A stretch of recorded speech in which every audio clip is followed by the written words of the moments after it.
Assalamualaikum warahmatullahi wabarakatuh. Apa kabarnya teman-teman? Balik lagi di kajian online rancangan undang-undang perampasan aset atau sering kita sebut RUU perampasan aset kembali mencuat setelah Presiden Joko Widodo meminta secara tegas kepada pihak DPR untuk mempercepat peresmian RUU perampasan aset sebelum Presiden Joko Widodo purna tugas pada Oktober 2024 nanti. Hal ini tentu mendapatkan respon langsung dari Ketua DPR Puan Maharani yang secara mengejutkan teman-teman mempertanyakan urgensi undang-undang perampasan aset. Bahkan dalam pidatonya teman-teman ini Bu Puan mempertanyakan apakah undang-undang perampasan aset kalau dipercepat itu akan baik atau tidak. Nah, hari ini teman-teman kita bakal sama-sama mendengarkan pernyataan dari Ketua DPR RI Puan Maharani yang mengomentari terkait pernyataan Presiden Joko Widodo yang meminta DPR untuk segera mempercepat peresmian atau pengesahan RUU perampasan aset. Oke teman-teman, sebelum kita masuk ke pidato Bu Puan, Ketua DPR RI kita cek lagi ini teman-teman footage saat Presiden Joko Widodo secara tegas meminta DPR untuk tak bertele-tele lagi, untuk tak banyak alasan lagi meresmikan RUU perampasan aset. Yuk teman-teman simak video selengkapnya.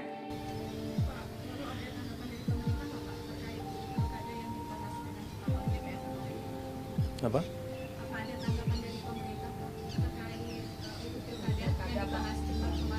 Oh, ya, saya menghargai langkah cepat DPR dalam menanggapi situasi yang berkembang.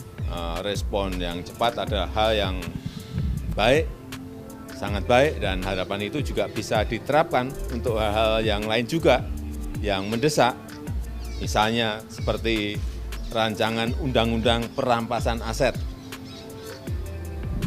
yang juga sangat penting untuk pemberantasan korupsi di teman-teman, negara kita. Kita bakal lanjut. Bisa segera diselesaikan oleh DPR. Selanjutnya teman-teman kita bakal sama-sama menyimak pernyataan lengkap dari Ketua DPR RI Puan Maharani yang mempertanyakan terkait urgensi pentingnya mempercepat peresmian undang-undang perampasan aset. Yuk teman-teman simak video selengkapnya. Ya, apa nih? Ini kan udah ya? Pak, izin aja. Indonesia Amerika kan yang diselenggarakan di Bali di tanggal 1 sampai dengan tanggal 3. Persiapannya seperti apa? Dan kita kan ingat saat ini ada monkeypox ya, apakah ada upaya pemerintah untuk mengantisipasi itu? Saling menjaga persatuan dan kesatuan, dan pilkada ini kan hak politik dari semua partai politik, jadi mempunyai kesempatan untuk sama-sama mengusung calonnya masing-masing. Mbak Puan, izin nanya, kemarin Pak Jokowi sempat mengungkit RUU perampasan aset, apakah ini dari DPR akan dikejar di sisa sidang ini atau di carry over ke periode berikutnya, atau seperti apa sih Mbak Puan? Yang pasti setiap pembahasan undang-undang itu harus memenuhi persyaratan yang ada, kemudian harus mendapatkan masukan dari seluruh kalangan masyarakat yang dibutuhkan, kemudian persyaratan hukum dan mekanismenya itu terpenuhi. Juga ini dalam masa waktu yang tinggal pendek ini apakah kemudian sempat atau tidak sempat, jadi kita fokus pada hal-hal yang memang penting harus diselesaikan. Mbak Puan menyambung hal itu, Pak Jokowi kan minta ini dipercepat, nah itu tanggapannya gimana? Apakah dipercepat akan menjadi lebih baik? Itu tolong tanyakan itu. Mbak, izin Firda dari Detikcom. Mau bertanya Mbak soal ada kabar bahwa PDIP itu akan mengusung Mas Anies di Jabar. Kemarin kan ada isu itu di Jakarta. Sekarang ada isu PDIP akan mengusung Anies di Jabar gitu. Nah, apakah betul, dan seperti apa sih konstelasi PDIP di Jabar? Apakah akan mengusung Kang Ono juga atau gimana? Kita lihat sampai nanti sore, kan waktu pendaftaran masih besok. Mbak Puan, penegasan kawasan dari PDIP sendiri memilih Mas Pramono Anung untuk di Pilkada Jakarta. Dari Mbak Puan sendiri, kita melihat juga elektabilitasnya cukup kecil, dan Mas Pramono juga mengakui bahwa namanya ini memang tidak masuk dalam survei begitu dalam rakyat. hak politik dari partai politik, mempunyai kesempatan untuk bisa mengusung di DKI dan mempunyai komitmen, PDI Perjuangan mempunyai komitmen untuk bisa bergotong royong bersama warga atau rakyat yang ada di DKI untuk membangun Jakarta. Jadi biarkan ini mengalir, biarkan warga DKI yang memilih nanti pada waktunya. Ya, cukup. Mbak, kabarnya Mas Pram itu sempat ada komunikasi dengan Pak Jokowi juga gitu sebelum maju. Nah, ini apakah memang ada kaitannya dengan PDIP atau merapat? Ya pasti harus komunikasi, orang Mas Pram masih sebagai sekap, jadi harus komunikasi dan wajib berkomunikasi. Itu fatsun bagaimana kemudian menjaga secara fungsional dan struktural. Ya, terima kasih. Gus Hans. Insya Allah. Ya, terima kasih. Terima kasih Mbak Puan.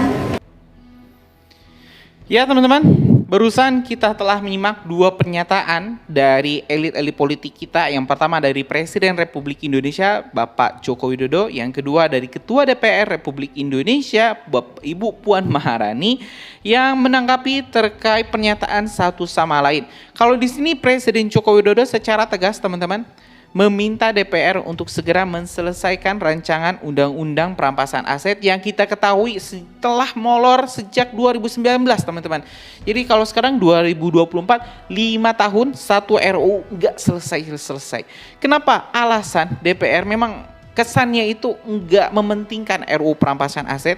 Teman-teman, kalau misalnya RUU perampasan aset ini diselesaikan, dirampungkan, maka negara mempunyai hak untuk mengsita seluruh harta hasil korupsi yang tidak bisa dibuktikan secara sah kepemilikannya atau sumber pendapatannya. Jadi kalau misalnya seseorang gaji 10 juta tiba-tiba punya uang 1 triliun, ini pemerintah bisa saja mensita seluruh uangnya 1 triliun ini karena dianggap hasil korupsi, karena dirinya tidak bisa membuktikan sumber pendapatan 1 miliar tersebut. Dan tentu ini dewan-dewan kita jelas teman-teman, ini bukan rahasia lagi bahwa mereka mungkin ada yang ketakutan, ada yang ya alergi terkait RUU perampasan aset ini, sehingga RUU perampasan aset ini 5 tahun tidak pernah rampung. Dan saya yakin kalau misalnya presiden selanjutnya Bapak Prabowo tidak lebih tegas dari Pak Jokowi yang sudah berulang kali teman-teman, sudah capek kayaknya Pak Jokowi ini ngomong tolong diselesaikan, tolong selesaikan di RUU-nya. Karena ya undang-undang ini teman-teman memang tugasnya DPR untuk membuat undang-undang. Jadi kalau misalnya undang-undangnya nggak selesai, eksekutif juga tidak bisa menjalankannya. Kalau misalnya Pak Prabowo juga kurang tegas, ya tidak lebih tegas dari Pak Jokowi, saya rasa 5 tahun ke depan, 10 tahun ke depan, bahkan mungkin 100 tahun ke depan, RUU perampasan aset ini bakal jadi wacana. Ya ini aneh memang teman-teman, bagaimana tidak baik kalau misalnya RUU perampasan aset ini diselesaikan dalam tempo 1 bulan sebelum Pak Jokowi lengser. Jadi ini akan membuat sebuah legasi, akan meninggalkan sebuah catatan positif, peninggalan baik untuk presiden selanjutnya yaitu Pak Prabowo Subianto, meninggalkan senjata utama bangsa Indonesia untuk memberantas korupsi. Ya, mungkin itu teman-teman informasi kita hari ini. Miris memang. RUU perampasan aset ini sudah 2019, belum junjung selesai. Dan kita harap di era Pak Prabowo ini bisa segera dirampungkan.